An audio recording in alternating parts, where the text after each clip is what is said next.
Notre super live stream. Les femmes ne s'aiment pas. Regardez ce qu'elles font juste pour essayer de changer leur apparence. J'ai fait donc un BBL, voilà, surdimensionné. Il y a beaucoup de filles qui ont fait cette erreur-là. Et tiens, je vais revenir sur ça parce que franchement, si je pouvais revenir dans le passé, j'aurais jamais fait ça. Vraiment, ça a rendu mon corps difforme. Je sais même pas comment il a survécu d'ailleurs. C'est une opération très dangereuse, on peut même en mourir d'ailleurs. Donc vraiment, à la rigueur, j'aurais pu me contenter d'une liposuction, aller pour bien marquer là, mais j'aurais pas dû autant injecter. Surtout que c'est irréversible. Franchement, j'ai vraiment de la chance de m'en tirer avec ce corps-là aujourd'hui. J'ai vraiment de la chance. Je touche du bois. T'avais mis beaucoup de seringues? Ah, mais j'en ai aucune idée. Je crois qu'il m'a dit que combien il avait mis de seringues. Je sais pas. Je sais pas. Franchement, je sais pas du tout. Mais dès que c'était fait, j'aimais pas. J'étais dans le déni. Je regardais, mais j'avais tellement souffert. J'avais même pas envie de repasser sur le billard. J'en pouvais plus, quoi. Et au bout d'un moment, je crois que je suis restée peut-être 1 an avec ça. Je pouvais plus. Un poids lourd, je courais, ça m'empêchait de courir. C'était énorme, c'était lourd. C'est comme les filles qui ont une très grosse poitrine, des très gros seins. C'est difficile. Quand on court et tout, c'est compliqué.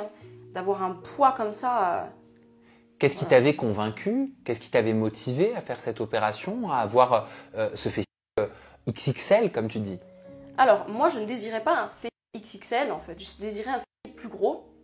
Mais vu que les tendances de l'époque, c'était vraiment voilà, les formes, les fesses énormes, comme Kim Kardashian, je pense, J.Lo. Bon, J.Lo, c'est un petit peu moins, mais c'est la mode. En fait, c'est un effet de mode. On va pas se mentir, c'était la mode. D'être vraiment la taille très fine et des hanches larges, rondes, sans... tu vois ce que c'est le creux des hanches? Les femmes, elles ont ça naturellement. Oui. Là, il me l'a refait. Enfin, il m'a remis mon creux des hanches que j'avais, quoi. Et aujourd'hui, c'était une volonté pour toi de redevenir, entre guillemets, skinny? Oui. C'est pas vrai. Franchement, je suis tellement mieux, je cours, je suis libre, quoi. Voilà, je fais beaucoup de sport. J'ai rien à voir. Tout ça, juste pour changer ton apparence. Et ce sont ces mêmes femmes qui disent que vous devez considérer ce que nous avons dans la tête là. Non pas la manière dont nous nous présentons physiquement, mais regardez tout ce qu'elles font juste pour apparaître physiquement belles. C'est triste les gars. Nous allons voir à peu près 5 vidéos aujourd'hui. Moi, j'aimerais juste savoir pourquoi les BBL, ça fait des grosses zizounettes. En fait, j'aimerais grave comprendre c'est quoi le délire en fait. T'es censé te refaire le huc. Pourquoi ça fait une grosse zizounette comme ça, toute gonflée? On dirait un zizi.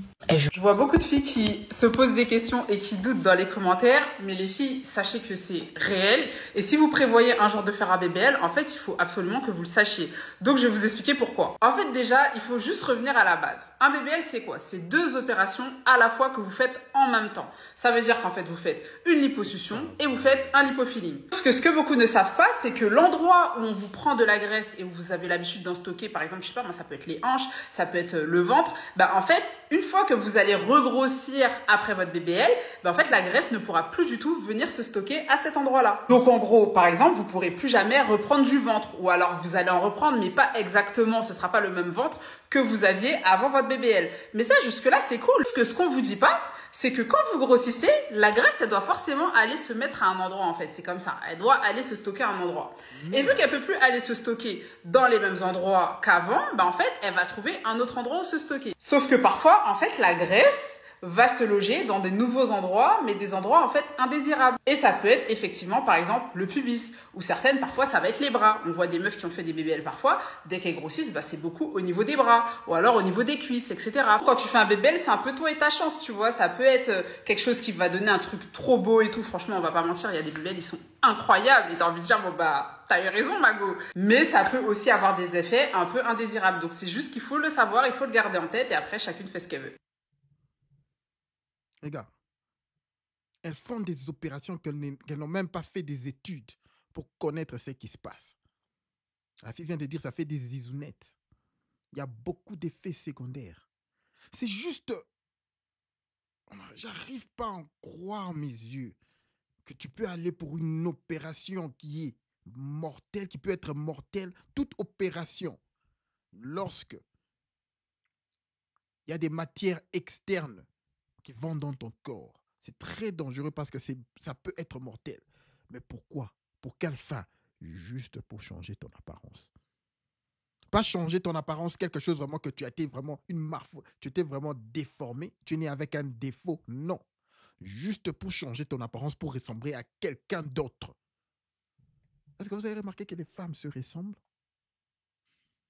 Lorsque vous allez sur Instagram, c'est comme si vous voyez une seule personne. C'est vraiment, vraiment, vraiment bizarre et bête. Mais continuons l'équipe. Je suis toujours dépassée quand je vois les différents récits des filles qui font les BBL et qui puent là. Moi, quand je dois faire une prise de sang, mais comment je panique. Le simple fait d'avoir une aiguille qui me pique, je panique. Je pense que quand j'étais enceinte, les moments les plus difficiles, c'était quand il fallait faire les prises de sang. Ah, je détestais ça.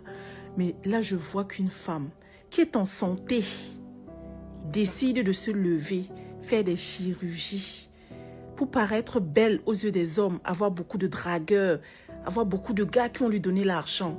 Et après se retrouve avec un corps qui pourrit de l'intérieur. Je sais pas, je sais pas. Parce que moi-même, je pense seulement quand il faut peut-être retirer un ongle incarné. C'est déjà le deuil pour moi, c'est le deuil. Donc, je ne sais pas pourquoi tu peux supporter une telle douleur. Je dis une douleur atroce comme ça, une charcuterie. Parce que quand on te charcute comme ça, tu ne peux plus aller aux toilettes, on ne peut plus te toucher pendant 6 mois, on ne peut plus faire ci. Ouh là là là là là.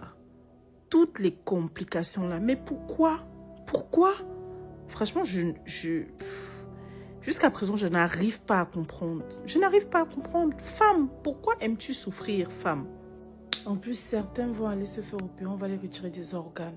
On va les retirer un rein. On peut te retirer, je ne sais pas, on peut retirer le poumon.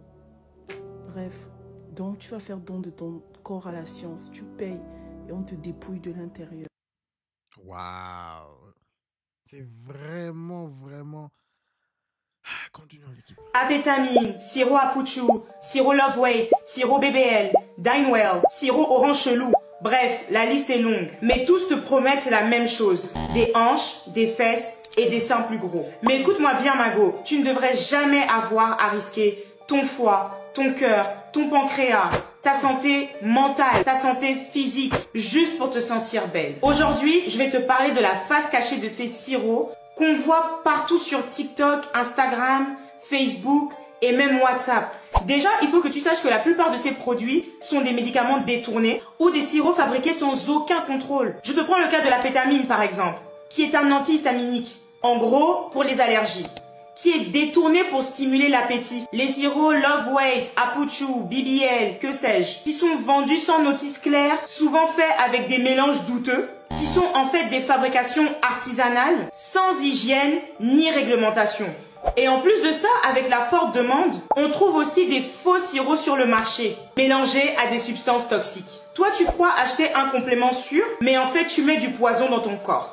Et il faut dire la vérité, biologiquement c'est impossible de prendre du poids à des endroits ciblés. Ton corps ne choisit pas. Ces sirops, ce qu'ils font, c'est juste d'augmenter ton appétit. Du coup, tu manges plus et donc tu prends plus de poids. Mais ce poids, tu peux le stocker partout. D'autant plus que les risques sont énormes. Trop de produits peut causer une stéatose hépatique. En soi, ton foie sature. Ou encore ton pancréas. Certains produits font grimper ton sucre. Résultat, tu peux finir avec un diabète de type 2. Et même ton cœur est à risque. Le surpoids brutal augmente la tension et ton cœur s'épuise. Et je ne vais même pas parler de l'inflammation chronique qui fait que ton corps s'enflamme, ton système immunitaire baisse et tu vieillis beaucoup plus vite. Et au niveau des hormones, c'est la catastrophe. Acné, dérèglements, règles irrégulières, bref. Derrière tout ça, il y a une vraie industrie parallèle. Des personnes malveillantes qui profitent de ton insécurité, qui vendent des illusions rapides, mais surtout qui détruisent votre santé. Ces personnes-là savent très bien qu'en jouant sur tes complexes, tu vas revenir acheter encore et encore. C'est une addiction psychologique et physique qu'elle crée chez vous les clientes. Tu te sens obligé de continuer, sinon tu as peur de reperdre tes formes. Pendant que ces personnes-là gagnent de l'argent sur ton insécurité, toi, tu joues avec ta santé. Et je le répète, ce n'est pas seulement par vanité, on a tous notre part de responsabilité dans ce phénomène. Car c'est depuis presque toujours qu'on a appris aux femmes noires que leur valeur dépendait de leur corps. Il fallait être épaisse mais pas trop, formée mais pas vulgaire, désirable mais jamais assez pour soi-même. Et aujourd'hui, avec les réseaux sociaux et les influenceuses post-BBL, on entretient cette injonction. Et ton corps surtout n'a rien à prouver aux hommes, aux gens de ta famille, à ton entourage et aux standards de beauté qui ne font que changer tous les 4 matins. Les gars, elles ne le font même pas pour vous. Elles ne le font même pas pour les hommes, généralement. C'est vrai qu'indirectement, oui, pour les hommes, pour plaire aux hommes. Surtout pour plaire au top 1%. Ce n'est pas pour la majorité des hommes. C'est par exemple avec cet exemple que généralement je donne. Lorsque une femme sort avec un accoutrement ou un habillement très sexy qui vraiment lui gêne, elle ne peut même pas bien marcher.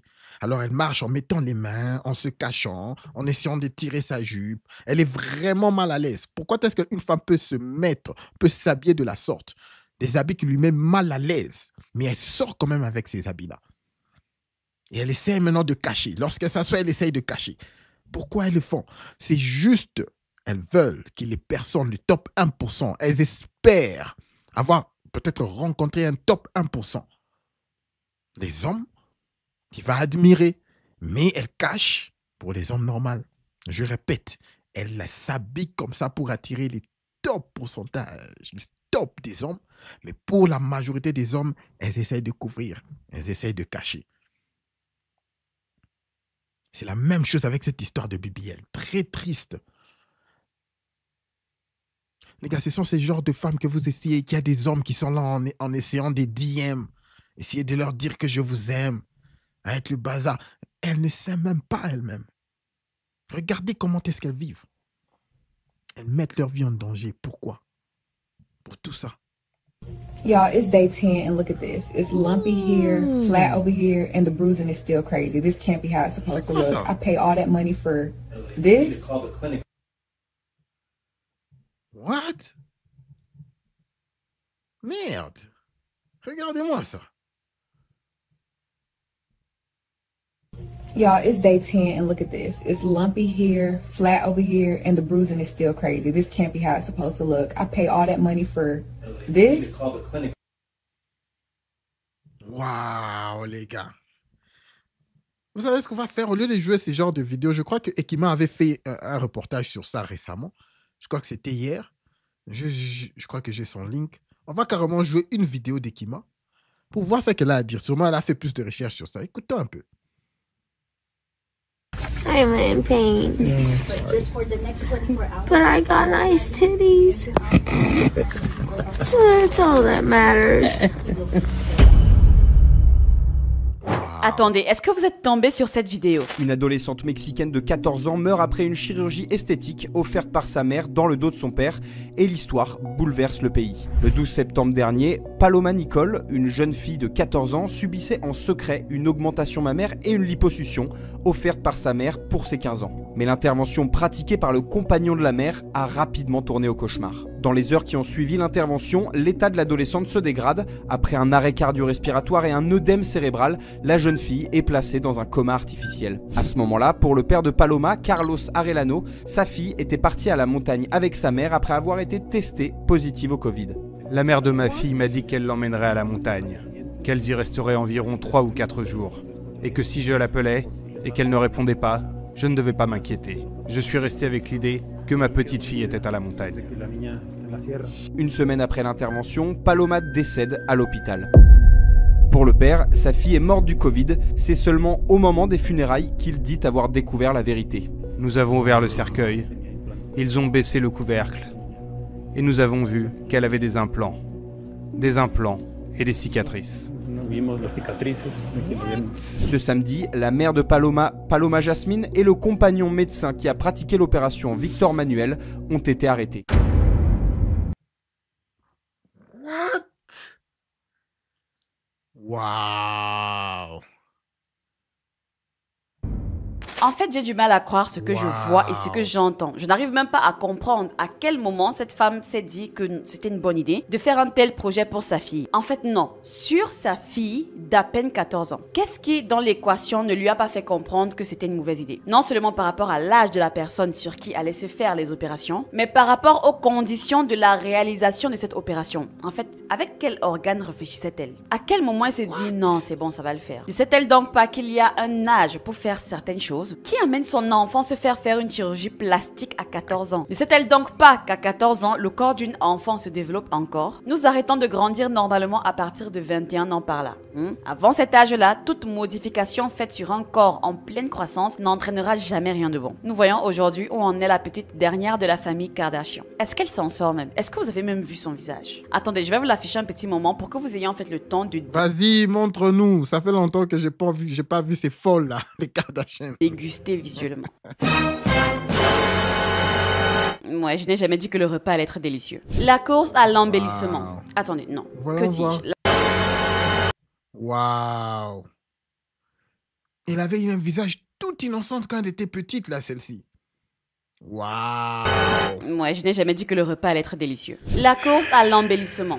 Attendez, non. Que dis-je? La course au remodélage digne des visages et des physiques postés sur Instagram. Voilà où nous en sommes. C'est la course, ou du moins la chasse vers un idéal de beauté digne d'Instagram qui a tué cette jeune fille. L'obsession pour l'apparence. Plus que jamais aujourd'hui, cette obsession n'a jamais été aussi violente. Cette quête pour avoir les mêmes visages et les mêmes physiques. Les injections de Botox ou de fillers, des produits de comblement, on le vend en poupe ces dernières années. Les opérations de BBL et d'augmentation mammaire, pareil. Sur les réseaux sociaux, de nombreux influenceurs, parfois très jeunes, mettent en avant ces techniques qu'ils réalisent parfois seuls, sans consultation médicale. Et de plus en plus de personnes sans formation médicale également proposent aussi ces interventions à des prix dérisoires, avec parfois des conséquences tragiques. Et le pire, c'est que cette adolescente n'est qu'une victime parmi tant d'autres. Certes, les cas de décès de ce genre ne sont pas fulgurants, mais entre les malformations à vie et le travail bâclé, cette obsession amène à la mort de quelque chose de plus important qu'un caprice. La véritable beauté issue de l'individualité. Vous est-il déjà arrivé de vous regarder dans le miroir et d'être tellement en colère ou alors d'être tellement déçu envers le visage qui vous regarde en retour? Parce que voilà, vous ne ressemblez pas à ces filles que vous voyez dans les médias avec leurs petits nez, leurs lèvres pulpeuses et leurs grands yeux angéliques. Le souci, c'est que ce mal-être, lorsqu'on regarde notre miroir, lorsqu'on inspecte notre corps, notre peau, tous ces traits, tous ces petits défauts, ces détails que l'on remarque, que l'on souligne comme étant désagréables à la vue,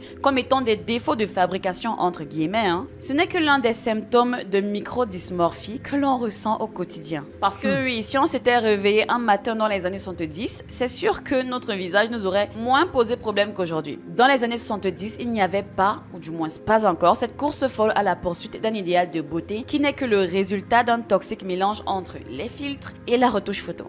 C'est les problèmes de comparaison. Tout le monde veut se comparer. Les gars, vous savez que si aujourd'hui, je vous présentais 100 voitures, différents modèles, tous les modèles top, ça veut dire tu as la Ferrari, Lamborghini, la Chevrolet, tu as toutes les meilleures marques. OK? Tout, Rolls-Royce, vous connaissez les meilleures marques. Je vous les présente 100. À vous, je vous demande de choisir rien qu'un seul. Une voiture de haute valeur qui coûte des millions. Vous allez en choisir une seule voiture. Vous allez prendre une seule voiture, mais vous serez déçu de ce choix-là. Est-ce que vous savez? C'est juste un phénomène naturel humain. Vous allez choisir une voiture. Je vous dis de choisir une voiture. Mais parce que je vous ai mis dans une pièce où il y avait 100 voitures exotiques, vous n'allez pas être content de votre choix. Malgré que vous rentrez à la maison avec une voiture exotique, ça va commencer à vous rejouer dans la tête. Ah non, mais je pouvais prendre cette Rolls-Royce là. Ah non, mais je pouvais prendre cette Cayenne. Mais je pouvais prendre les Cybertruck. Mais je pouvais... C'est ce qui arrive de nos jours. Et qui sont plus susceptibles à ça, ce sont les femmes. Pourquoi? Parce qu'elles ont souvent cette mentalité du groupe, cette mentalité de plaire.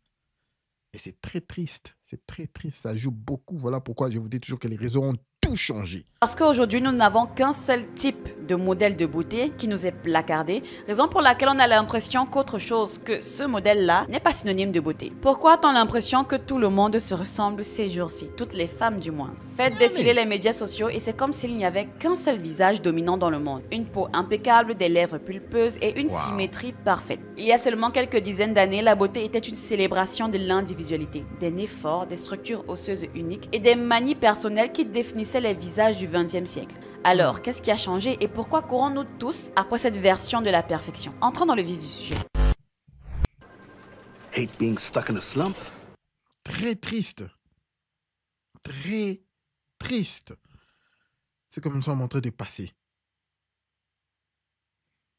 Vous savez, il y a un ami qui est aux USA qui a vu quelque chose de très marrant. Il était dans l'avion et il y avait des femmes qui étaient, disons, au lieu de se mettre normalement dans l'avion, elles étaient mises...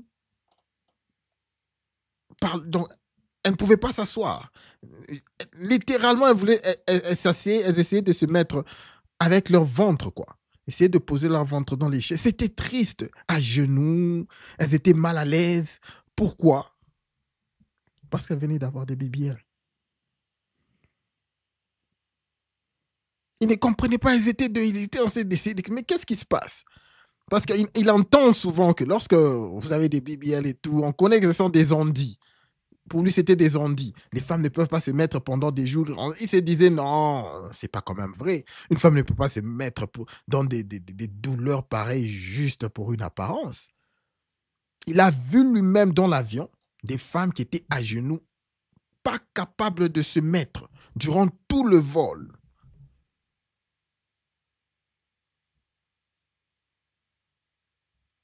Pourquoi? Parce qu'elle a un BBL.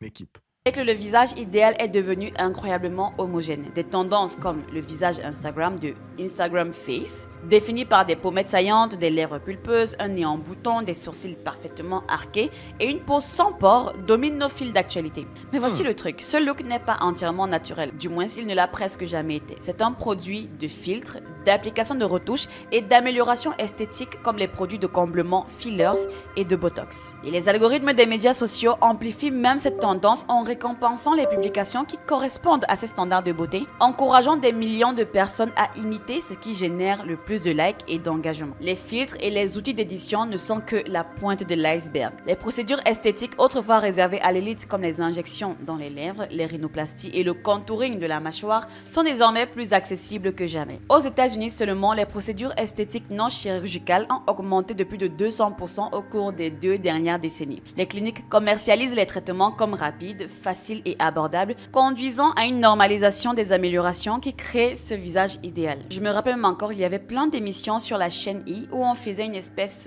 d'apologie de ces procédures en filmant le quotidien des médecins qui le faisaient. Et ce qui est fascinant, c'est la façon dont la technologie alimente un cycle. Ces plateformes de médias sociaux permettent aux utilisateurs de voir instantanément la version parfaite d'eux-mêmes avec juste un glissement de doigts. Filtre, police, lèvres améliorées et visage mince. Cela donne aux gens l'impression que leur vrai soi ne fait pas le poids. Et n'oublions pas l'ascension de l'influence des célébrités. Des stars comme Kim Kardashian et Kylie Jenner ont redéfini les standards de beauté modernes, transformant des caractéristiques autrefois considérées comme uniques en tendance exagérée à avoir absolument. Ces tendances se répercutent à travers les médias sociaux et la culture des influenceurs, créant un phénomène où les gens du monde entier aspirent à ressembler à la même personne. Il ne s'agit plus seulement de bien paraître, il s'agit de s'intégrer dans un système qui récompense la conformité. Des études montrent que les publications présentant des visages considérés comme conventionnellement attrayants obtiennent plus d'engagement, de j'aime, de partage et même de contrats de marque. Et oui, il n'est donc pas surprenant que les gens soient poussés à investir temps et argent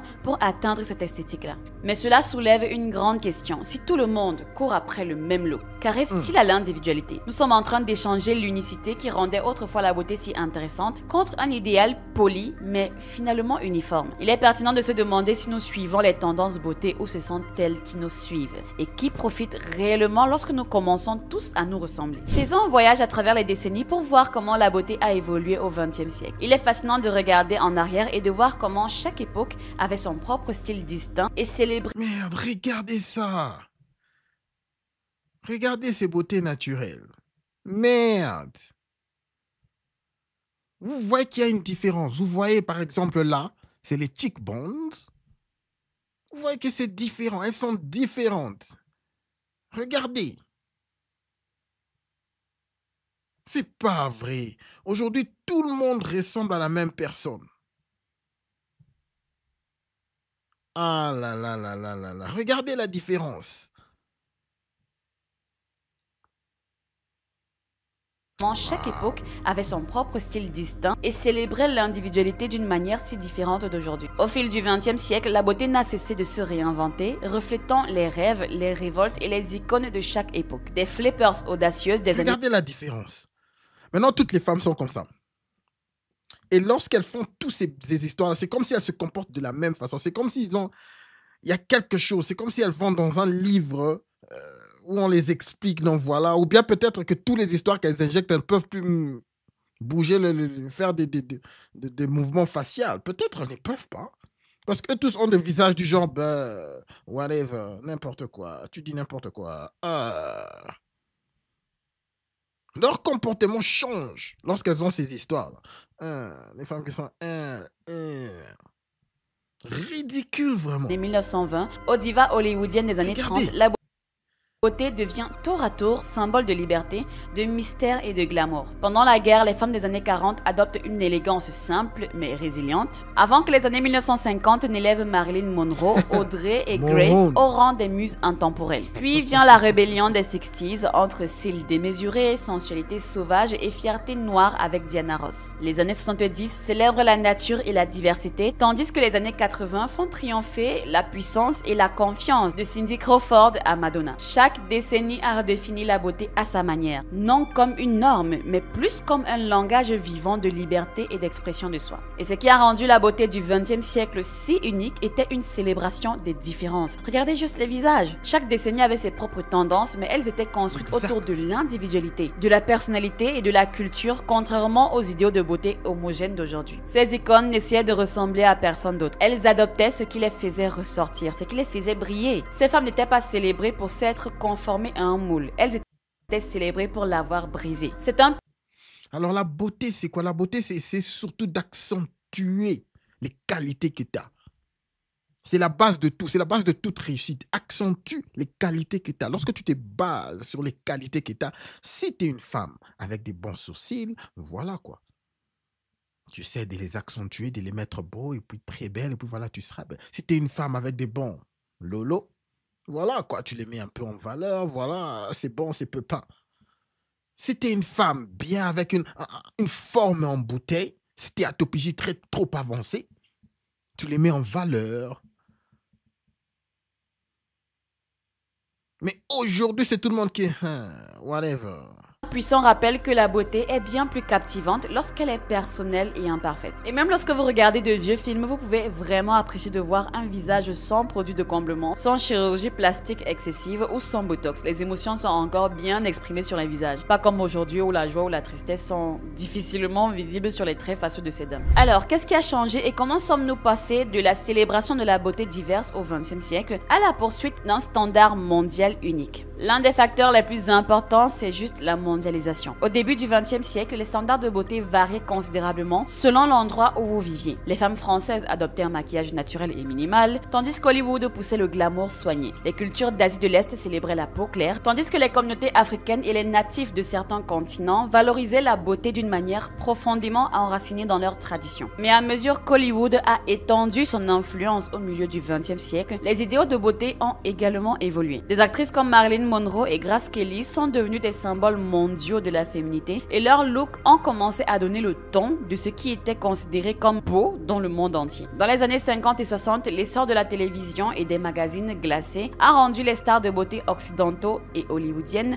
accessibles à un public mondial. Même des événements internationaux comme Miss Univers ont joué un rôle et continuent d'ailleurs de jouer un rôle. Ces concours renforçaient souvent les idéaux occidentaux, mettant en vedette des femmes qui correspondent à un moule étroit de beauté. En grosso modo, peau claire et symétrie. Attendez, pause un instant. En parlant même de ces concours de beauté nationaux et internationaux là, pourquoi ces femmes défilent avec des artifices sur le visage? Pourquoi ces femmes participent ce genre de concours avec du maquillage sur la face. Le concours n'est donc pas censé juger le visage de la demoiselle sans toute autre modification ou altération ou amélioration.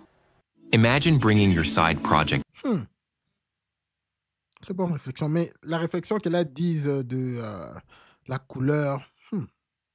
Une parenthèse. Au XXIe siècle donc, la beauté entre dans l'ère des écrans. Les réseaux sociaux remplacent les magazines et dictent une nouvelle norme, uniformisée et mondiale. De New York à Séoul, les mêmes visages s'affichent, lèvres repulpées, peau de verre, traits sculptés par le contouring, une perfection numérique qui efface peu à peu la diversité des cultures et des traditions locales. Les grandes marques, autrefois soucieuses d'adapter leur campagne aux régions, visent désormais un idéal universel calibré pour plaire partout. Les algorithmes amplifient cette vision unique, récompensant les visages conformes à ce modèle globalisé. Ainsi, la beauté moderne devient moins une question d'identité qu'une course à la ressemblance, un reflet parfait, mais souvent sans âme, fade en fait. Et c'est pourquoi nous voyons des influenceurs et des célébrités du monde entier adopter les mêmes caractéristiques et les mêmes améliorations de beauté. Ce qui est triste, c'est que la mondialisation ne fait pas que standardiser la beauté, elle efface toute tradition culturelle. Je ne compte même plus le nombre de stars et de personnalités publiques à avoir changé leurs traits physiques qui les rendaient uniquement belles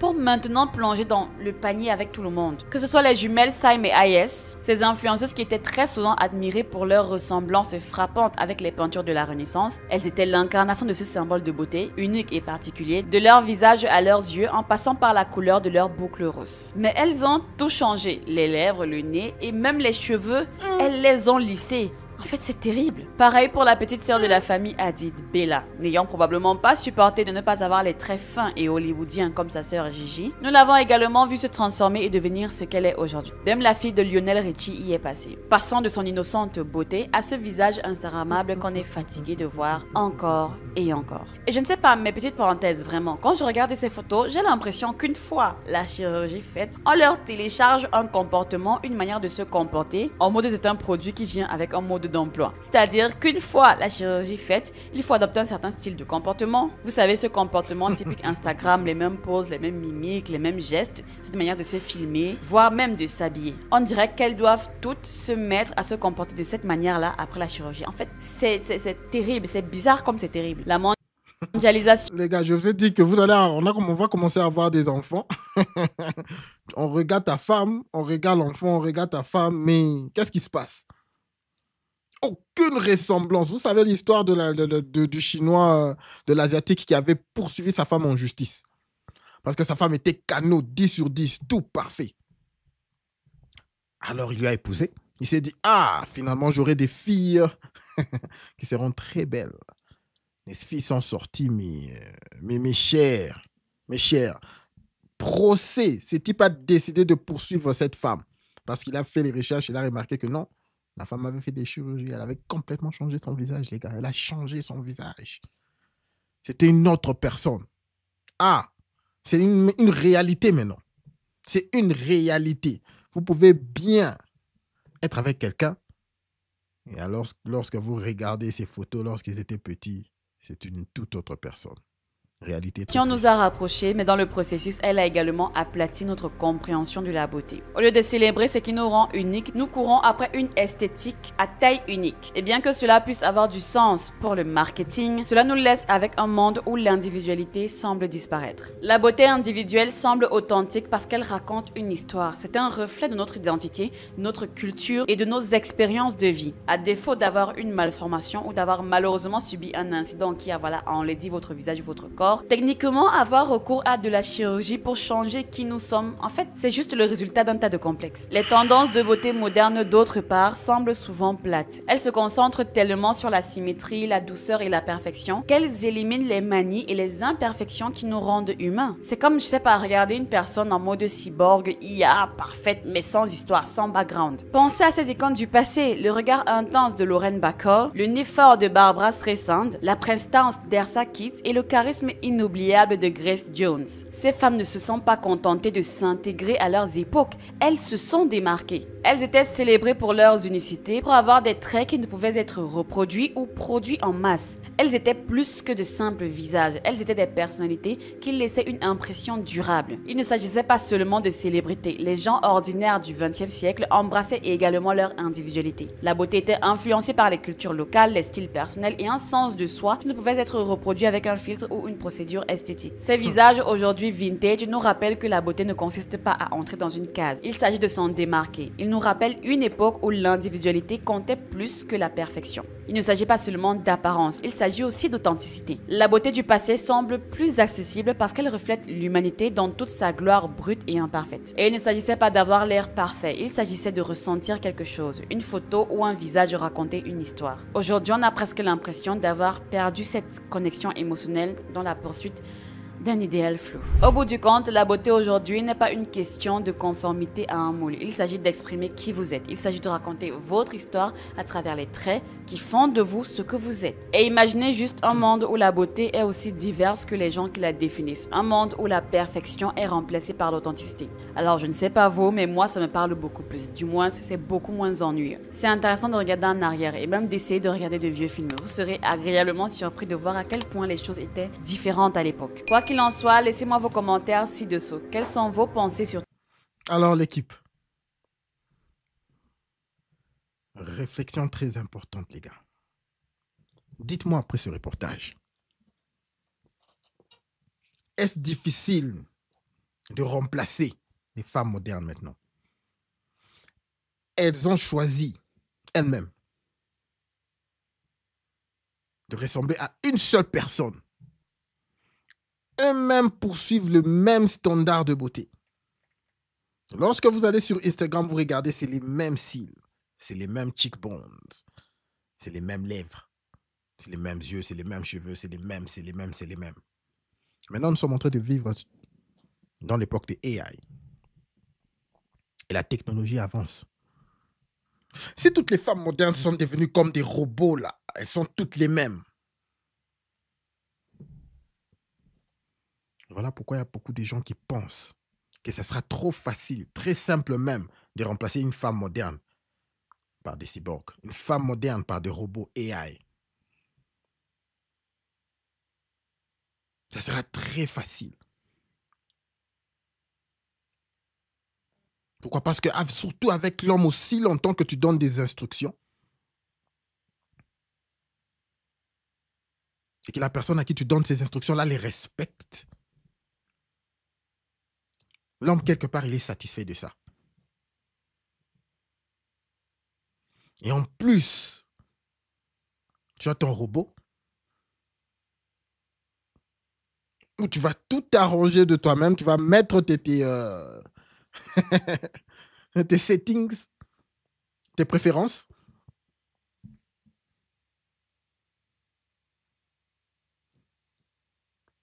Les femmes vont se faire éliminer si facilement que ça. Se faire remplacer si facilement que ça.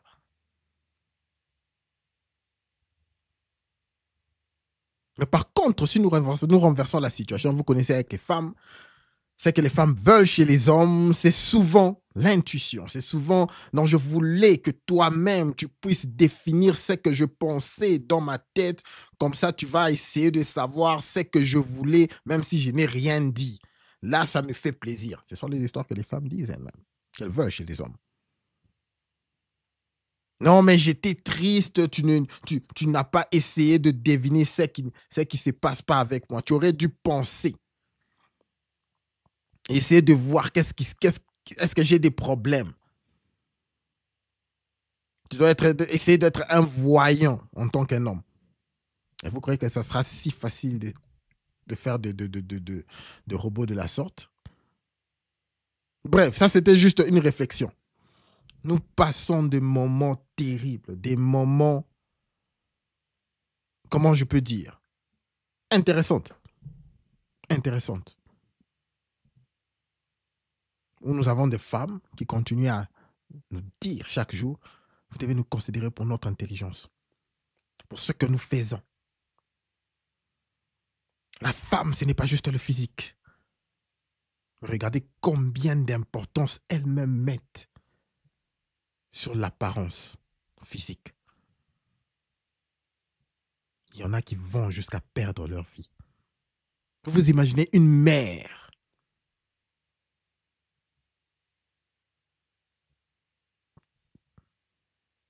qui permet que sa fille de 14 ans puisse avoir une chirurgie esthétique derrière le dos du père. Et hélas, la tragédie est arrivée. Elle a perdu sa vie. Et ce n'est pas une histoire isolée. Beaucoup de femmes qui ont eu ces opérations BBL regrettent. Elles regrettent. Elles regrettent. Ça déforme. Ça pue. C'est irréversible. Pourquoi? Pour une période de 5 ans, 10 ans, 15 ans, 20 ans, et puis après. Parce qu'après ça, c'est le frappage du mur. C'est comme si les femmes n'arrivent pas à comprendre que lorsque j'ai 30 ans, 35 ans, 40 ans, je frappe le mur à full speed. Tout ça, là, ça ne servira à rien.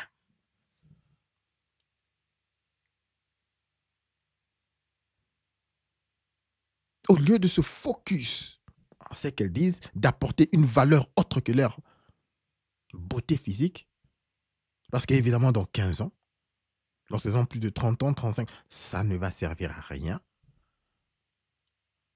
Elles se focus sur l'apparence physique.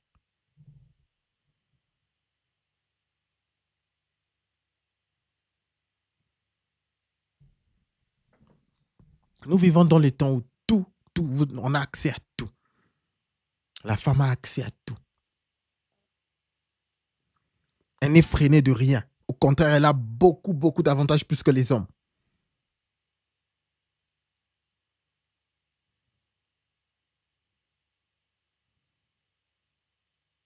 Mais qu'est-ce qu'elle fait de cette liberté? Qu'est-ce qu'elle fait de ce pouvoir? Qu'est-ce qu'elle fait?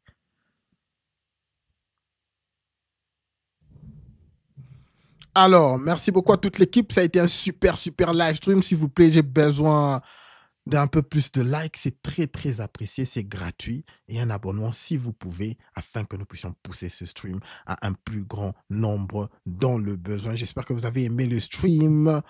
Au-dessus de tout, l'équipe, n'oubliez pas de garder votre tête haute, concentrez-vous sur vos objectifs et tout le reste suivra. J'espère que ça a été vraiment un super live stream. Merci beaucoup à tout le monde qui a été là. Et merci beaucoup pour votre soutien. Merci à Sky. Anakin, ça fait un bail que je n'étais pas vu, mon frère. Merci beaucoup d'être revenu. Merci à toi, Gino. Merci à tout le monde. Merci à Roger. Merci à Roscoff. Merci à Arc-en-Ciel.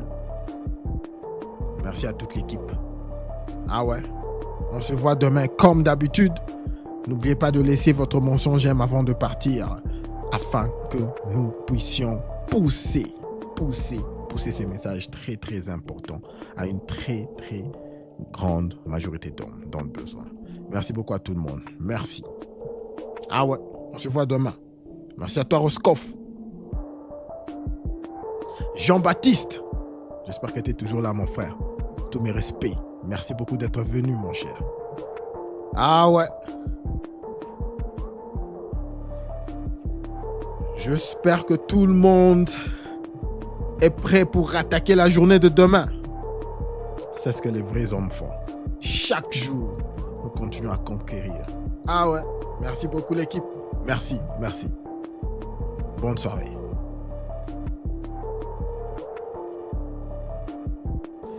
Merci beaucoup pour ton like, Nada.